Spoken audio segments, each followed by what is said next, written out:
Hallelujah, thank you Jesus. ओ जैसा आपका वचन आता है खुदावंद यीशु, हम प्रार्थना करते हैं, सुनने वाला कान समझने वाला मन दीजिएगा और आपका वचन हर एक के जीवन में कार्य करके 100 गुना फल प्रभु आपकी महिमा के लिए यीशु मसीह के नाम से आमेन आमीन। हालेलुया, परमेश्वर भला है। आमेन, हालेलुया, प्रेज गॉड। तो हम विषय हमारा ये था, क्या विषय था? क्या विषय था? हमारा विषय ये था, क्या विषय था?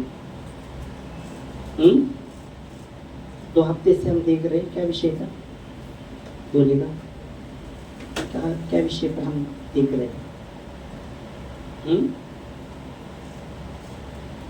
बोलो, संडे का विषय क्या था? संडे के विषय में हम देख रहे हैं, 2 हफ्ते से हम देख रहे हैं, क्या विषय था? याद नहीं?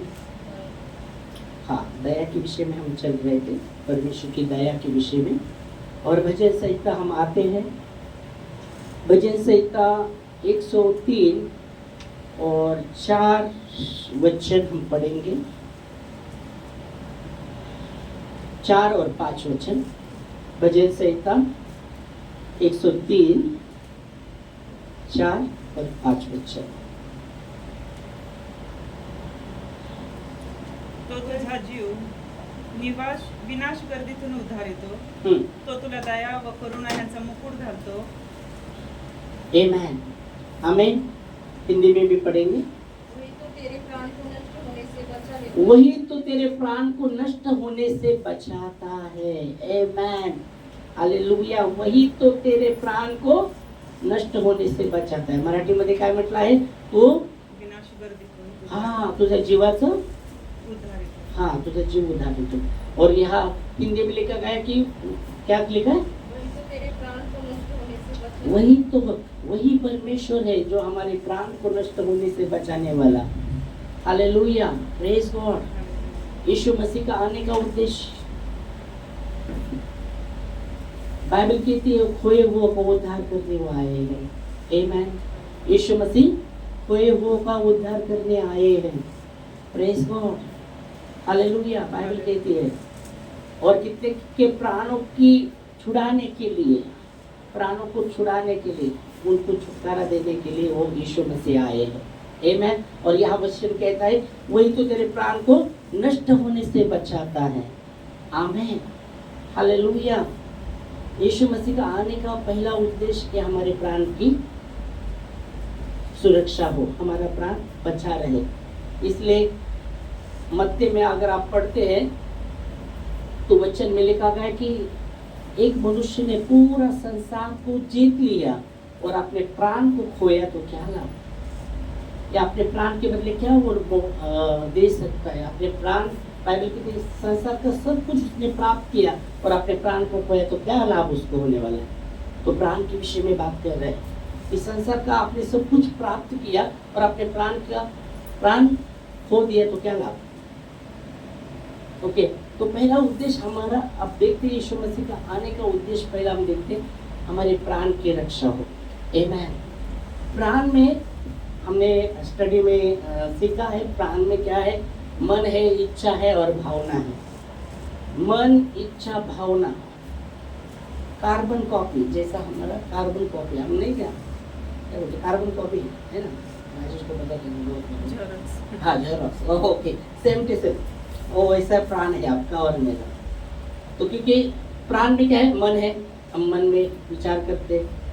ओके, प्राण में मन है, इच्छा है, कुछ इच्छा करते, भावना है, कुछ किसी ने कुछ बोला तो दुखी भी हो जाते हैं। और बहुत बार हम देखते हैं ये बहुत बार हम क्या होते हैं, बहुत बार भावुक भी हो जाते हैं, कुछ बातों के लिए बहुत भावुक भी हो जाते हैं।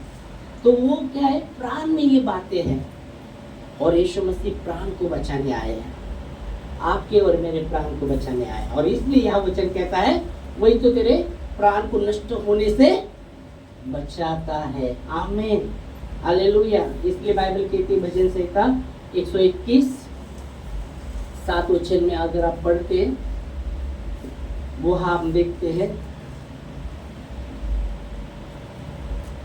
भजन संहिता 121 के 7 वचन में पढ़ो, मराठी हिंदी।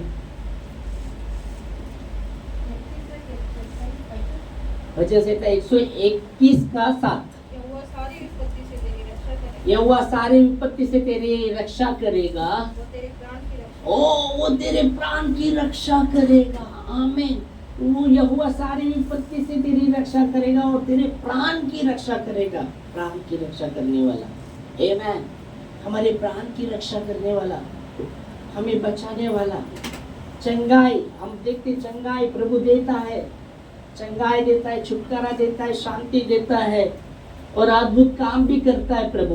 पर पहला उद्देश्य यीशु मसीह का आने का कि आपके और मेरे प्राण की रक्षा हो।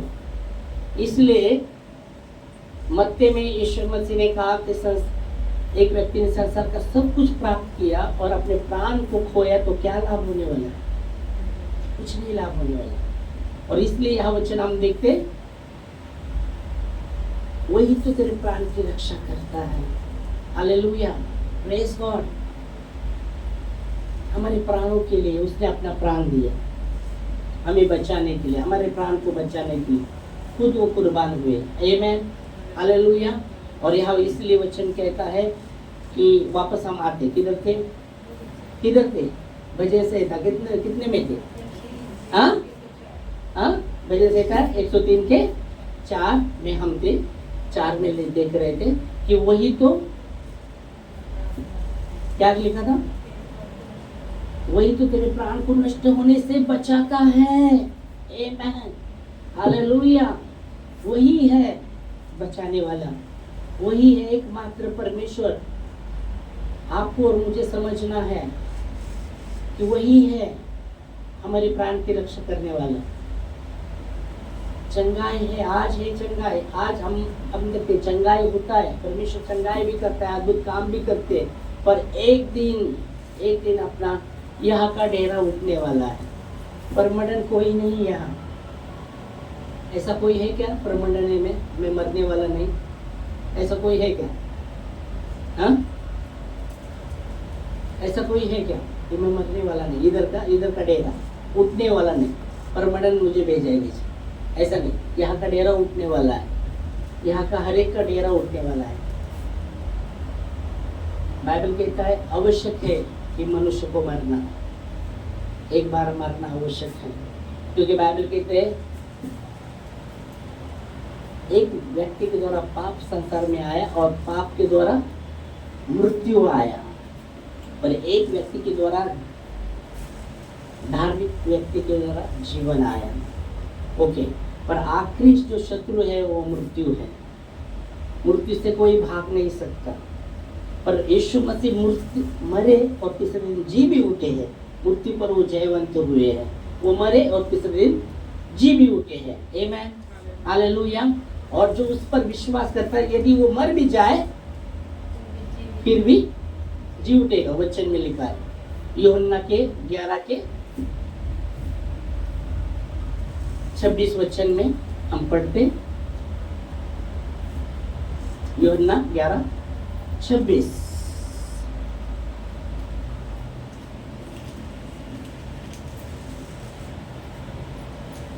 में लिखा गया है, मैं ही पुनरुत्थान और जीवन हूँ, जो मुझ पर विश्वास करता है यदि वो मर भी जाए फिर भी जी उठेगा। पढ़ेंगे 25 से पढ़ो, चलो। यीशु ने मार्था को कहा, पुनरुत्थान और जीवन में ही हूँ। हाँ, यीशु मसीह ने किसको कहा? मार्था को कहा ना। यीशु ने उससे कहा, किससे कहा? मार्था से कहा। क्या कहा? पुनरुत्थान और जीवन में ही हूँ। पुनरुत्थान और जीवन में हूँ। पुनरुत्थान का मतलब पुनरुत्थान का मतलब क्या? हाँ, क्या? मरने के बाद जी उठना। हाँ, ओके, मरने के बाद जी उठना, उसको पुनरुत्थान कहता है। हाँ, तो पुनरुत्थान और जीवन में ही हूँ। आगे जो कोई मुझ पर विश्वास करता है, वो यदि वो मर भी जाए मतलब उसके प्राण की रक्षा होगा। यदि वो मर भी जाए फिर भी उसका प्राण सुरक्षित रहेगा। आमीन, हालेलुया। बहुत बार लोग चंगाई चंगाई के पीछे भागते भागते, और बहुत बार चंगाई नहीं होता तो बहुत व्याकुल हो जाते। बहुत बार लोगों का विश्वास, कुछ लोगों का क्यों मरीज होनी चाहिए। अरे प्रभु चंगाई भी करता है, पर वो चाहता है कि आप पहले अंदरूनी में मजबूत हो, आपके प्राण की रखवाली हो, आपके प्राण की सुरक्षा हो। हालेलुया। और बहुत बार शैतान वही दिखाता है, तेरे जीवन में ये प्रॉब्लम, वो problem problem problem problem problem, और बहुत बार हम वो प्रॉब्लम प्रॉब्लम प्रॉब्लम प्रॉब्लम देखते रहते और क्या होते, बहुत खुश होते हैं। बहुत खुश होते हैं। क्या करते हैं? शैतान दिखाता है ये प्रॉब्लम क्या हो रहा है, कुछ नहीं हो रहा। और हम बहुत बार हम हवा जैसे सुनने लगते हैं, और क्या होते हैं?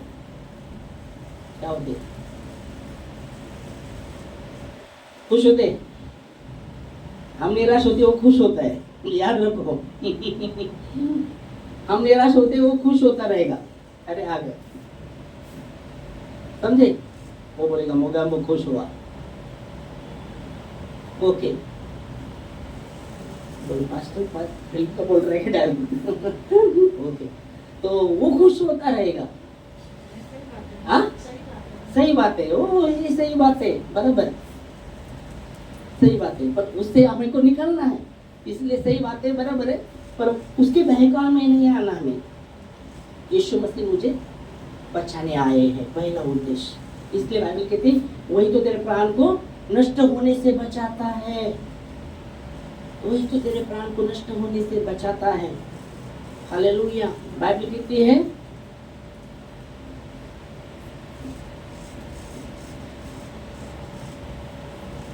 पतरस में लिखा गया है, 1 पतरस 2 अध्याय और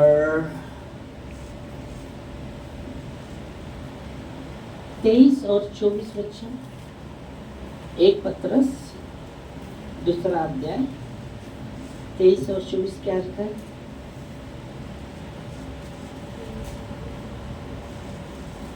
है क्या नहीं? हाँ, किसी को भी धमकी नहीं देता था, ओके, दुख उठाकर धमकी नहीं देता था, और अपने आप को सच्चे न्याय के हाथ में सोचा था। अपने आप को सच्चे न्याय के हाथों में सौंपता था। आगे चलो। वो आप ही हमारे पापों को अपनी देह पर लिए हुए क्रूस पर चढ़ाया गया। हाँ, वही हमारे वचन कहता है, आपने हमारे अपराध को अपने देह पर लेके हुए क्रूस पर चढ़ाया गया, जिसमें हम पापों के लिए मरकर धार्मिकता के लिए जीवन बिताए। हाँ, उसी के मार खाने से तुम चंगे हुए। उसी के मार खाने से तुम चंगे हुए। आमेन, हालेलुया। वो हमारे लिए, उसने वो धर्मी होकर हमारे लिए हमारे अधर्म को खुद पर लिया। क्यों? कि हमको बचाने के लिए। क्योंकि बाइबल कहती है पाप का वेतन मृत्यु है। वो अनंत मृत्यु के बारे में बात कर रहा है, ये शारीरिक मृत्यु के नहीं, अनंत मृत्यु के बारे में बात कर रहा है। पाप का वेतन तो मृत्यु है, पर बाइबल कहती है रोमियो 3:23 में लिखा गया है, पर हमारे परमेश्वर की पाप का वेतन रोमियो 6:23 में लिखा गया, पाप का वेतन तो मृत्यु है, मजदूरी, पाप का मजदूरी तो मृत्यु है। आगे, परंतु, वाह क्या बात है, परंतु कैसा आ गया, प्रेज गॉड। अगर परंतु नहीं आता तो क्या हालत होता था, क्या हालत होता था, क्या हालत होता था। क्या वचन कहता है? क्योंकि पाप की मजदूरी तो बस इधर रुकना, पाप की मजदूरी तो मृत्यु है। और बाइबल की सबने पाप किया और परमेश्वर की महिमा से वंचित है। 3:23 में लिखा है सबने पाप किया और सब परमेश्वर की महिमा से वंचित है। सबने पाप किया, ऐसा कोई नहीं। इसलिए बाइबल कहती है जब उस स्त्री को जब पकड़ के लाया था व्यभिचार में, और वो शास्त्री और फारूसी लेके आए यीशु मसीह का, गए बार भी हम देख रहे थे। और जब मूसा के नियम में लिखा था, व्यवस्था में लिखा था कि ऐसे ऐसे व्यभिचार करने वाले पकड़ने के बाद उसको पत्थर से मारना चाहिए, मूसा के व्यवस्था में लिखा था। और यीशु मसीह के पास जब उसको लाया, तू क्या कहता है, यीशु मसीह को पकड़ने के लिए उन्होंने ये बात सवाल किया। और यीशु मसीह बाइबल कहती है जब उनको देखते और वो लिखने लगते और उनको बोलते, तुम में कोई निष्पाप है वो पहला पत्थर मारे, जो निष्पाप है वो पत्थर मार ले। और बाइबल कहते जैसे फिर यीशु मसीह लिखने लगते, और बाइबल कहते जो भी जितने भी लोग थे वो पत्थर उधर डाल के निकल जाते हैं, क्योंकि सबने पाप किया है, सबने पाप किया है और परमेश्वर की महिमा से वंचित हैं। और पाप का मजदूरी तो मृत्यु है, पाप का मजदूरी तो मृत्यु है, याद रखिएगा। ओ पाप का मजदूरी तो मृत्यु है। परंतु बहुत अच्छा है, परंतु अगर परंतु नहीं आता तो क्या हालत होता था, सब मरते थे, कोई जिंदा नहीं रहता। परमेश्वर का परंतु क्या लिखा है, परंतु परमेश्वर का वरदान, प्रेज गॉड, परमेश्वर ने हम पर उसका वरदान प्रकट किया है यीशु मसीह के रूप में। परंतु परमेश्वर का वरदान पर हमारे प्रभु यीशु मसीह, अबे ओके, हमारे यीशु मसीह में अनंत जीवन है। अनंत जीवन मतलब वो प्राण बचा रहेगा, जो उस पर विश्वास करता है वो प्राण बचा रहेगा, क्योंकि यीशु मसीह बाइबल कहते, हमने देखा पाप की मजदूरी तो मृत्यु है, और बाइबल कहते सबने पाप किया है। ओके, कोई धर्मी नहीं, कोई एक भी धर्मी नहीं, बाइबल में लिखा है, वचन में आपने देखा, कोई धर्मी नहीं, एक भी धर्मी नहीं, हाँ, केवल यीशु मसीह धर्मी है। आमीन, कोई धर्मी नहीं। अगर ओके है ना, सबने पाप किया, सबने पाप किया, सबने पाप किया, सबने पाप किया, ओके, सबने पाप किया। अभी जब बच्चा जन्मा है वो पापी है क्या? बच्चा जन्मा है वो पापी है क्या? हाँ, पापी है नहीं ना? हाँ, बच्चा एक भी बच्चा है छोटा, वो पापी है क्या? नहीं है। फिर पापी नहीं है, बोलो, ये बोलते नहीं। और पापी है क्या बच्चा? जन्मतः पापी है, पर जन्मतः पापी है। ओके, ये बोल रहे जन्मतः ही पापी है वो बच्चा, तो बोले पापी नहीं है। ओके, जन्मतः पापी कैसे? उदाहरण क्या दे दिया? कारण मनुष्य पापी आहे, आई तर आई, मग आईच्या गर्भात मग ते पाप तर आलंच ना। ओके, तो मतलब वो छोटा बच्चा है, उसको उसका पाप का कुछ जानकारी नहीं रहता है, पर पाप का बीज उसके अंदर है, पाप का बीज। वो बच्चा एकदम, उसको क्या पता नहीं पाप का, पर पाप का बीज उसके अंदर है। और जैसे वो बड़े होता है उसको नहीं बताना चाहिए लगता कि किसका ये चुराओ वो चुराओ, अपने आप को वो चुराने लगता है। क्यों? वो बीज उसके अंदर है, और जैसा वो बड़ा हो रहा है वो बीज भी बड़ा हो रहा है। समझ में आ रहा है आपको? तो उसको भी जरूरत है छुटकारे के लिए। ओके, यीशु मसीह की हर एक को जरूरत है, यीशु मसीह की। आमीन, कुछ तो बोल सकता है। आमीन, हालेलुया, प्रेज गॉड। और वचन कहता है पाप की मजदूरी तो मृत्यु है। अगर हम कहें हम में पाप नहीं है, हम में पाप है क्या? है? हम में पाप है? बोलो, सोच समझ के बोलो, हम में पाप है? हाँ, पाप का सबब है। ओके, अभी यीशु मसीह को आपने स्वीकारा, हम पापी है क्या? नहीं। हाँ, बोलो, सोच समझ के, आप में पाप है क्या? यीशु मसीह को स्वीकारने के बाद आपके अंदर पाप है क्या? हम्म? अगर यीशु मसीह स्वीकार हाँ? ले- अगर यीशु मसीह स्वीकार लेगा, एक एक बोलेगा, हाँ बोलो। जैसे यीशु मसीह स्वीकार लेगा तो पापी नहीं होगा। पापी नहीं होता, स्वीकारने के बाद पापी नहीं होता। ओके, हाँ आप बोलो। क्वेश्चन कहता है ना, वो- जो खुद को पापी नहीं समझता वो परमेश्वर को झूठा कहता है, खुद को पापी नहीं समझता वो परमेश्वर को झूठा ठहराता है। परमेश्वर को झूठा, ऐसा वचन है हाँ, यूहन्ना एक में।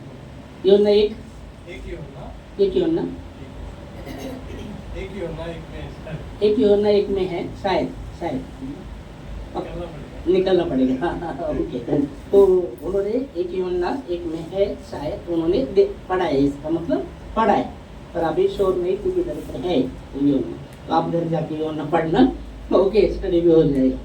तो ओके, तो बोलो, अगर हम कहते हम में कुछ भी पाप नहीं, तो बाइबल कहते हम झूठ बोलते हैं और सत्य पर नहीं चलते।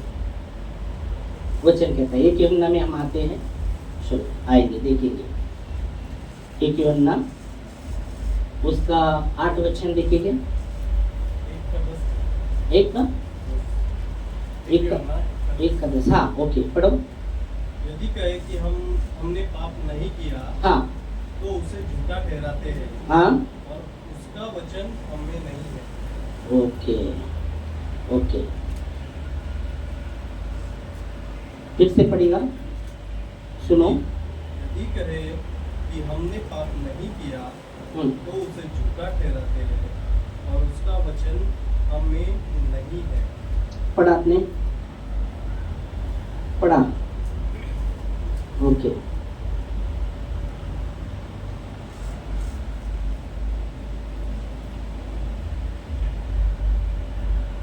आठ भी पढ़ो, जो बोला था। यदि हम कहे कि हमने कुछ भी पाप नहीं यदि हम कहे हमें कुछ भी पाप नहीं, तो अपने आप को धोखा देते हैं। अपने आप को क्या करते हैं, किसको धोखा दे रहे हैं? आपके बाइबल में लिखा कुछ भी नहीं है। तुम्हारे बाइबल में क्या लिखा है, पढ़ो। मेरे बाइबल में लिखा है कि यदि हम कहें कि हमने पाप नहीं किया तो उससे झूठे ठहराते हैं। वैसे लिखा है, आपके बाइबल में पढ़ो। बोलेंगे कुछ हाँ नहीं हाँ, वो ओके ओके, आपके बाइबल में पढ़ो। राजेश, यदि हम कहे कि हमें कुछ भी पाप नहीं, नहीं कुछ भी है, देखो उधर कुछ भी, हाँ वो होता है ट्रांसलेट में, ऐसे सब अलग अलग ट्रांसलेट में। आपने क्या पढ़ा, आप उधर पढ़े, आप क्या कर रहे? हमारे बाइबल अलग है। हाँ तुम्हारे बाइबल आ रहा है, अरे जो दिन पढ़ तेरे बाइबल में क्या है, अभी इसको सुना इधर, यदि हम कहे कि हमने कुछ भी पाप कुछ भी, यहाँ पे कुछ भी आया, कुछ भी, पाप नहीं। हाँ कोमल पढ़, यदि हम कहे कि हमने कुछ भी पाप नहीं, ओके। तो कुछ भी सब में आ रहा है, ठीक है। आपके बाइबल में लैंग्वेज में कुछ बाइबल में लैंग्वेज में फर्क कर देता है, ओके। तो समझने का समझेगा, कुछ लैंग्वेज में फर्क आता है। तो यह वचन कहता है, अगर हम कहें हमें कुछ भी पाप नहीं, तो तो अपने अपने आप को धोखा देते आप को धोखा देते हैं हैं और हम में सत्य नहीं। और हम में सत्य नहीं। और बाइबल कहती है, यदि हम, नववचन में लिखा है, यदि हम अपने पापों को मान लेते हैं, यहाँ मान लेने के बारे में बात कर रहे हैं। हम अगर कहते हैं हमें कुछ भी पाप नहीं, इसका मतलब वो पश्चाताप नहीं कर रहा, पहली बात वो पश्चाताप नहीं। पर ये वचन कहता है, यदि हम अपने पापों को मान लेते हैं, हम हमारे अपराध को हम मान लेते हैं, तो बाइबल में लिखा गया है वो विश्वास योग्य और धर्मी है हमें अधर्मों से छुड़ाने के लिए। आमेन, ऐसे लिखा है, पढ़ो आगे। यदि हम अपने पापों को मान ले हाँ, तो वो हमारे पापों को क्षमा करने और हमें सब अधर्मों से शुद्ध करने में विश्वास योग्य विश्वास योग्य और धर्मी है। आमीन, हालेलुया। इसलिए बाइबल कहती है, जो अपने गुनाह को छुपाता है ना, उसका कार्य कभी सफल नहीं होता, पर जो कबूल करके छोड़ देता है उस पर दया की जाएगी। दया के विषय में हम देख रहे हैं ना, नीति वचन 28 का 13 वचन पढ़ेंगे। नीति वचन 28-13 हम पढ़ सकते हैं। नीति वचन 28-13, जो अपने गुनाह को, अपने अपराधों को छुपा लेता है उसका कार्य कभी सफल नहीं होता, पर वो जो कबूल करके छोड़ देता है उस पर दया की जाएगी। जो अपने अपराध को क्या करता है, मतलब वो क्षमा मांगने को तैयार नहीं, पश्चाताप करने के लिए तैयार नहीं। ओके, हाँ मेरे में कुछ पाप नहीं। तो बाइबल हमने देखा, क्या वचन ने देखा, जो कहते हैं ना मुझ में कुछ भी पाप नहीं, वो झूठ बोलता है और अपने आप को धोखा देता है। पर बाइबल की यदि हम अपने गुनाह को मान लेते तो हमें सब अधर्मों से शुद्ध करने में, क्षमा करने में वो विश्वास योग्य और धर्मी है। आमेन, हालेलुया, प्रेज गॉड। क्या पढ़ रहे हैं आप?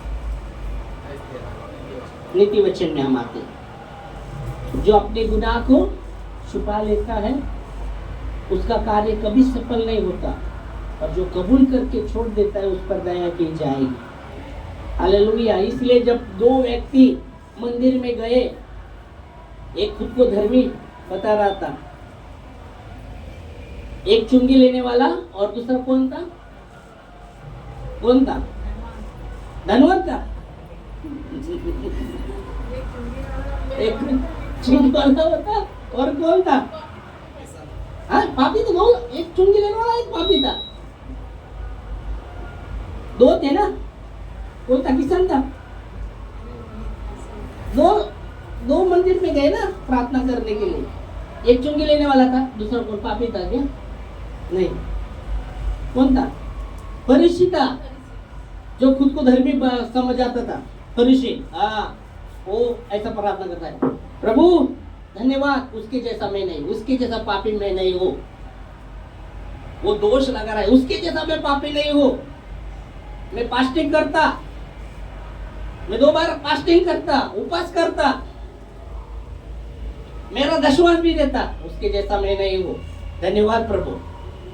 और दूसरा जो चुंगी लेना, वो मैं पापी हूँ, मैं पापी हूँ, वो अपना मुंह ऊपर भी नहीं करता, वो कहता है मैं पापी हूँ, मुझको क्षमा कर, मुझको क्षमा कर। बाइबल कहती है वो चुंगी लेने वाली की प्रार्थना प्रभु ने सुनी, फरीसी की प्रार्थना नहीं सुनी। जो खुद को धर्मी दिखा रहा था, बता रहा था उसके जैसा, उसको क्या ये कर रहा था, वो पापी है, वो पापी है, उस पर दोष लगा रहा था, उसकी प्रार्थना प्रभु ने नहीं सुनी। और जो चुंगी लेने वाला कहता मैं पापी हूँ, मुझ पर दया कर, प्रभु ने उसकी प्रार्थना सुनी।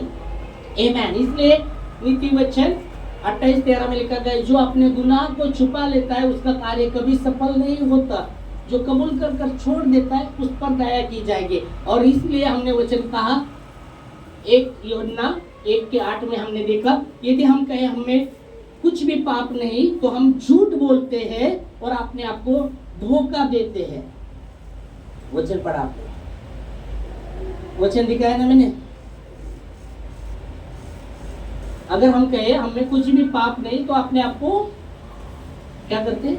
हम झूठ बोलते हैं और अपने आप को धोखा देते हैं। पर यदि हम अपने गुनाह को मान लेते हैं, सब अधर्मों से शुद्ध करने के लिए, शुद्ध करने में वो विश्वास योग्य और धर्मी है।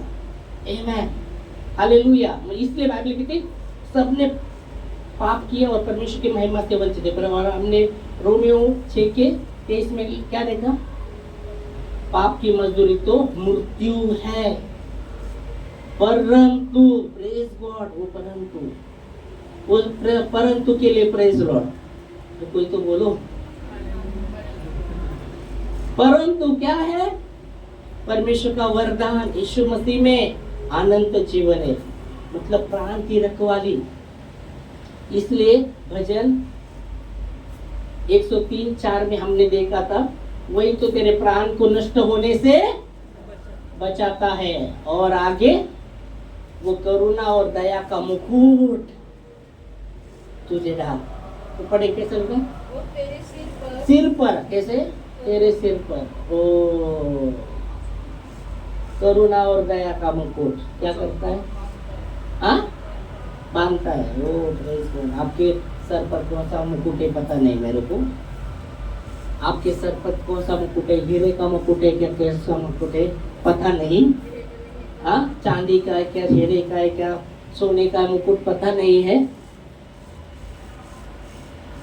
स्वर्गात गेला हाँ स्वर्गात गेला काय राहता स्वर्गत गेलो पड़े पर राजाओं के राजा के सर पर काटेरी मुकुट है और वो राजाओं का राजा हमारे ऊपर क्या वचन कहता है करुणा और दया का मुकुट बांधता है आमेन मतलब उसकी करुणा और दया प्रेज गॉड वही तो तेरे प्राण को नष्ट होने से बचाता है और हम क्या कहते हैं चंगाई नहीं मतलब हालत सुधरता नहीं शैतान विरोधी करता है और हम क्या करते हैं कान हवा जैसे कान है तेरा हालत देख कैसा है कुछ नहीं होता और हम और क्या होते हम खुश होते हम खुश होते हाँ हम निराश होते और कौन खुश होता है हाँ कौन कौन शैतान कल्लू मामा कल्लू मामा मोगेम्बो खुश हुआ ओके तो मोगेम्बो खुश हो गए वही शैतान ओके ओके शैतान खुश होता है बराबर तो हमें खुश होना है अब तो कैसे होंगे खुश वो ऐसे ऐसे डाल रहा है कैसे खुश होंगे यार हालत सुधरता नहीं देख किधर चंगाई मिला तेरे को तो आप कैसे खुश हो जाएंगे फिर कैसे बोलो कैसे हो गए खुश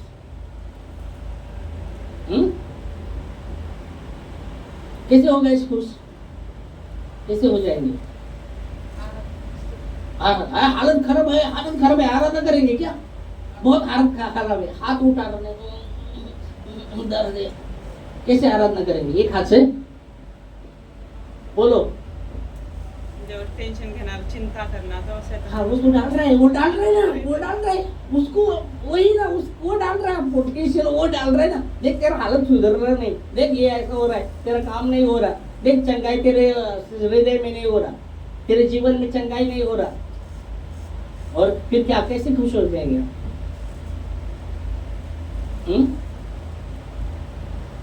कैसे खुश हो जाएंगे वो खुश हो रहे हैं हम निराश हो रहे हैं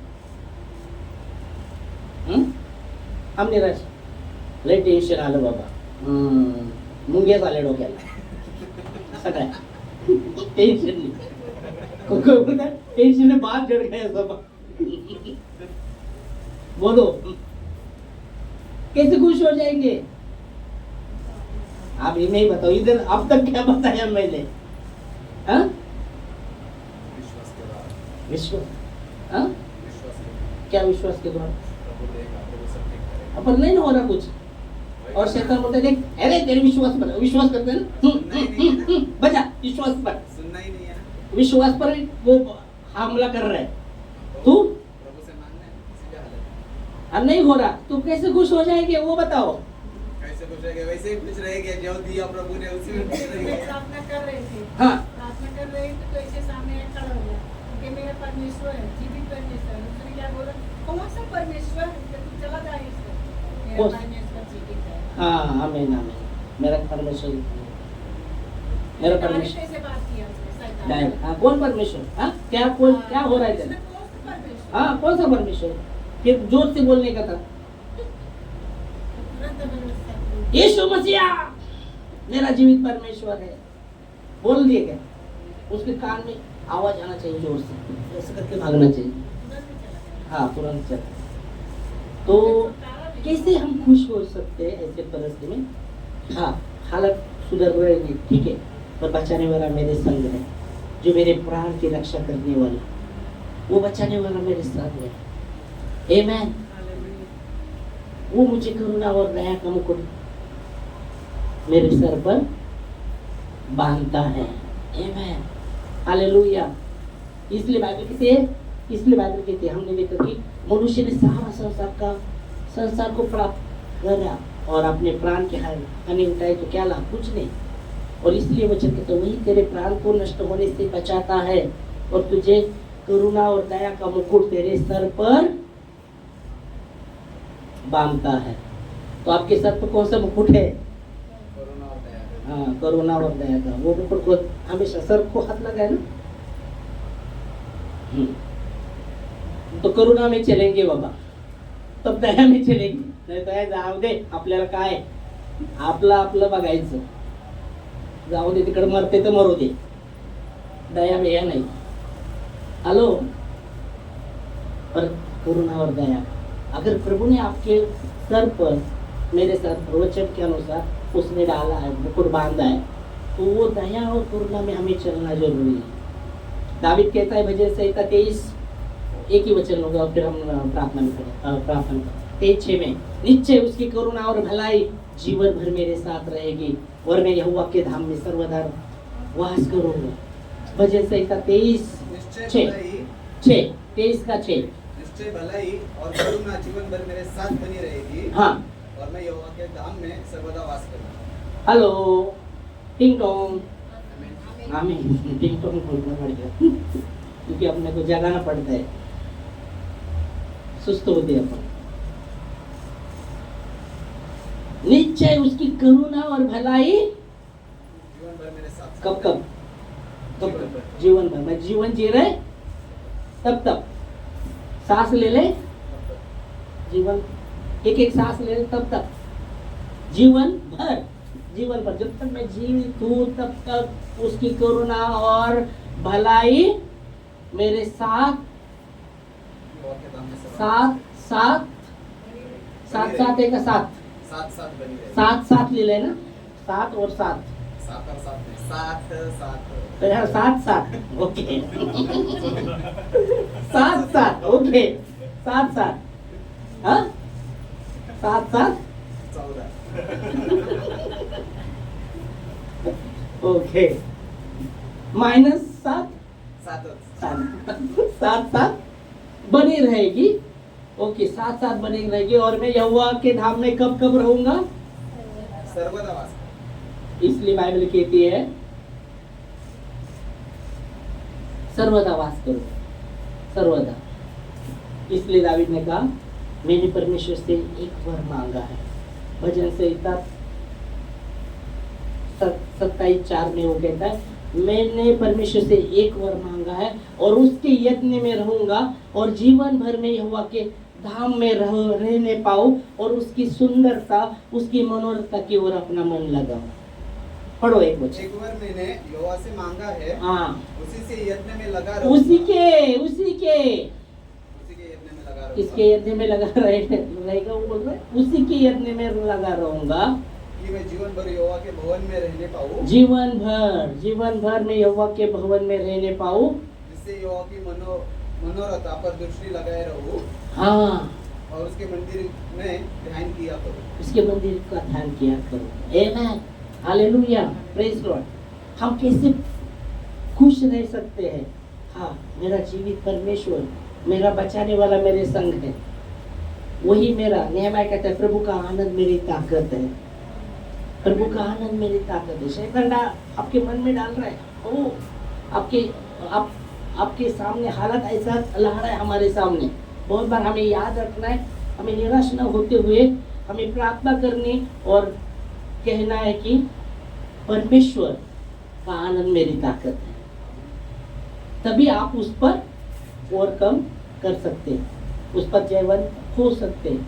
नहीं तो क्या, कल्लो मामा खुश और हम निराश.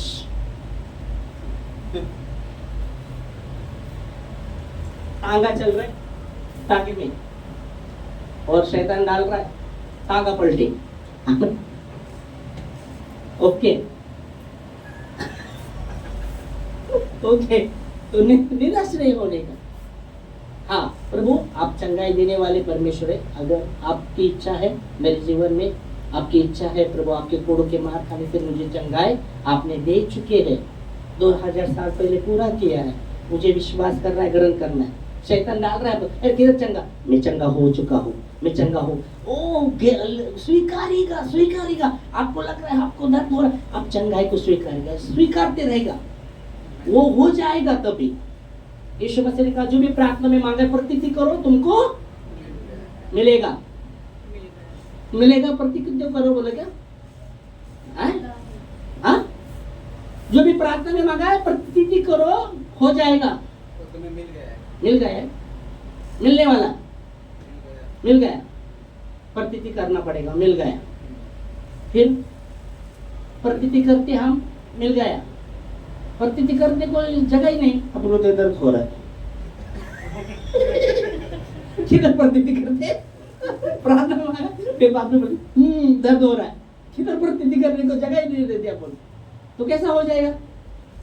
यीशु भी आगे नीचे आकर बोलेगा ना, चंगे हो गए। अपन प्रतीति नहीं किया तो यीशु मसीह ने भी कहीं अद्भुत काम कर नहीं पाए। यीशु मसीह, मालूम है बाइबल में लिखा, थोड़े लोगों को चंगा कर, परमेश्वर के पुत्र होकर भी थोड़े लोगों को चंगा कर पाए, वो अद्भुत काम नहीं कर पाए। क्यों? उनके अविश्वास के कारण, उनके मन के कठोरता के कारण वहाँ वो चमत्कार के काम नहीं कर पाए। क्यों? राजाओं का राजा, वो प्रभु का प्रभु है, कुछ ही लोगों को वो चंगा कर पाए, वहाँ बहुत से चमत्कार के काम नहीं कर पाए। क्यों? उनके अविश्वास के कारण और मन के कठोरता के कारण। हमें विश्वास करना है, हमें मन को कठोर नहीं करना, हमें परमेश्वर के वचन को स्वीकारना है। बाइबल कहती है चंगाई किससे प्राप्त होगा? नीति वचन में लिखा गया है। एक वचन बोलते बोलते मैं आगे बढ़ रहा हूँ। ले लो, चलो ले लो, तो फिर चंगाई को ले लो चंगाई को। नीति वचन, ओके, नीति वचन 20 के 22 वचन तक। हे मेरे पुत्र, मेरे वचन को ध्यान धरकर सुनना।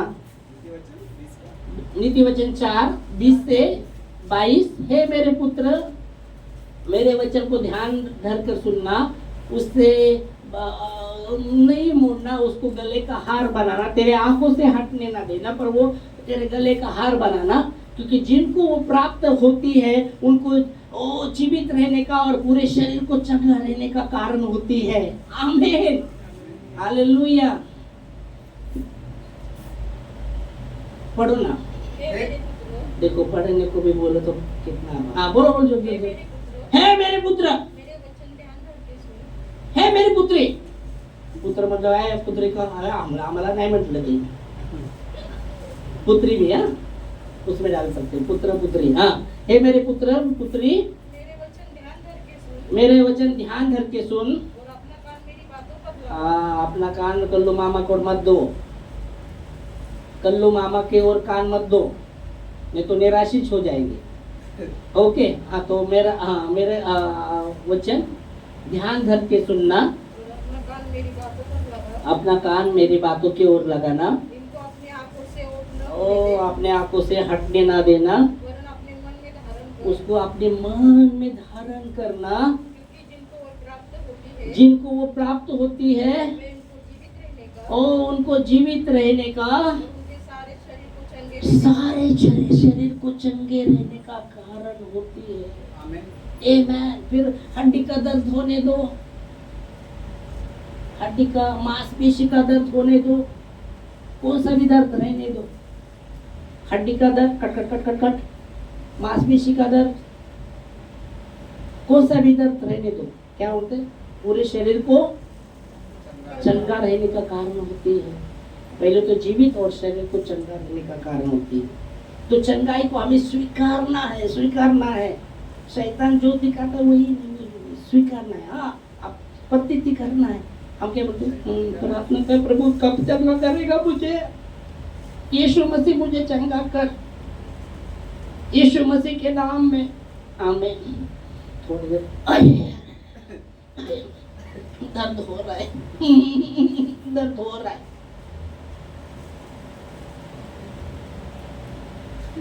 कैसे चंगाई को हम प्राप्त करेंगे?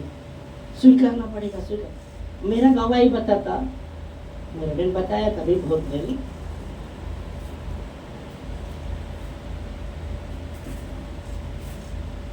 राजेश्वर का उस दिन मैं घर में था और मुझे कुछ नहीं, तकलीफ तो नहीं था, और राजेश को थोड़ा ये हो रहा था, तो उधर यमुना नगर में डॉक्टर शेट्टे बोल के हैं, उनके पास लेके गया। मेरे को थोड़ा मैं ऐसा सोया था थोड़ा, मतलब दर्द कुछ नहीं था, और थोड़ा सा जैसा जैसा क्या उसको भारी भारीपन लग रहा था थोड़ा, पर दर्द नहीं था। और फिर वो राजेश को दिखाने गया, उसको दिखाया तो बोला ठीक है चलो अपन भी दिखाएंगे, दर्द तो नहीं था।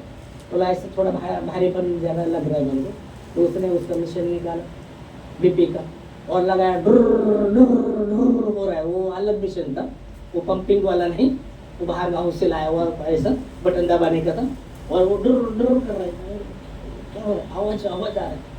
तो फिर बाद में उसे वापस निकाल, फिर वापस लगा, बोलता है फिर बाद में ओ तुम्हारा बीपी लय वाढलाय, तुम्ही 5 दिवस चेक करायला या। और मेरे को फिर बाद में कलकत्ता में शादी को भी जाने का था, तो मैं 4-5 दिन गया, और पहले दिन बोला भी नहीं चेक करेंगे, बोली लो लिया। दूसरे दिन भी गया, बोले फिर दूसरे दिन भी डुर कर रहे, बोला नमक बिमक ज़्यादा मत खाना, फिर भी बात में बोली। तो ऐसा करके फिर तीसरे दिन वापस बोला अभी फिर दिखाया, वाढलाय बरं का आता, उसमें दिख रहा है, नंबर दिख रहा है, बड़ा है, बोला बड़ा है, ओके। फिर बोला मैं लगा मुझे अभी कलकत्ता में शादी में जाना है, मैं क्या करूँ फिर अभी 2 दिन में जाना है। तो बोली अपना डब्बा लिया, उसने डब्बा भर के दिया, ये गोली खाना है आपको, कितना दिन रहने वाले, बोला 10 दिन उधर रहने वाले कलकत्ता में, तो इतना डब्बा लिया दे दिया, इतना खाने का, सुबह शाम खाने का। तो ठीक है, गया कलकत्ता में भी गए, शादी उधर शादी में 10 दिन वहाँ थे। अभी शादी का वो वहाँ जहाँ हमको गेस्ट बोल के रखा था, वहाँ और भी मेहमान लोग थे। खाना पीना खाने के बाद गोली खाने का, कैसा चुप के खाने का, तो इतना डब्बा निकालने का अपने जेब से, और खाने का 3 गोली, 1 बार 2 बार 2 दिन 3 दिन खाए। प्रभु तो गोली से छुटकारा चाहिए, मैं नहीं खाया, और मैंने प्रार्थना किया चंगाई को। मैंने वो जो डब्बा था नहीं खाया, कुछ नहीं खाया।